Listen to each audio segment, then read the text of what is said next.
അഭിനയം, ചെണ്ടമേളം, ആനപ്രമം എന്നീ 3 വാക്കുകളും കേൾക്കുമ്പോൾ മലയാളികളുടെ മനസ്സിൽ ആദ്യം എത്തുന്നത് മുഖമാണ്. മലയാളത്തിന്റെ ജനപ്രിയ നായകൻ ജയറാമിന്റേത്. ഹൃദയസ്പർശിയായ ഒടിമുറി ചിത്രങ്ങളിലൂടെ മലയാളികളുടെ മനസ്സിൽ ഇടം പിടിച്ച ജയറാമും കുടുംബവും എന്നും മലയാളികൾക്ക് പ്രിയപ്പെട്ടവരാണ്. മലയാളത്തിന്റെ എക്കാലത്തെയും എവർഗ്രീൻ നായകന്മാരിൽ ഒരാളായ പാർവതിയെ വിവാഹം കഴിച്ച ജയറാം കുടുംബത്തിൽ മറ്റ് 2 താരങ്ങളാണ് കാളിദാസനും മാളവികയും. ചെണ്ടയുമായുള്ള ജയറാമിന്റെ ബന്ധത്തിന് വർഷങ്ങളുടെ പഴക്കമുണ്ട്. 2017 കോട്ടയം പനച്ചിക്കാട് ക്ഷേത്രത്തിൽ വെച്ചാണ് ജയറാമിന്റെ പാണ്ടിമേളം അരങ്ങേറ്റം നടന്നത്. ഗുരു മട്ടന്നൂർ ശങ്കരൻകുട്ടിയെ സാക്ഷിയാക്കിയായിരുന്നു ജയറാമിന്റെ അരങ്ങേറ്റം.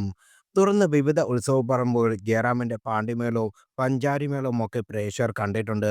ഇപ്പോഴിതാ നമ്മുടെ തൃശൂർ കൂട്ടായ്മയിലും സിനർജി ഇൻവെന്റും സംയുക്തമായി സംഘടിപ്പിച്ച ദുബായിലെ സബീൽ പാർക്കിൽ നടന്ന നമ്മുടെ തൃശൂർ പൂരം പരിപാടിയിൽ ചെണ്ട കൊട്ടുന്ന ജയറാമിന്റെ വീഡിയോയാണ് ശ്രദ്ധ നേടുന്നത്. ജയറാമിന്റെ മേളത്തിന് സാക്ഷിയാവാൻ പാർവതിയും മകൾ മാളവികയും എത്തിയിരുന്നു. അച്ഛന്റെ പാണ്ടിമേളം കണ്ട് ആവേശത്തിൽ താളം പിടിക്കുന്ന മാളവികയും വീഡിയോയിൽ കാണാം.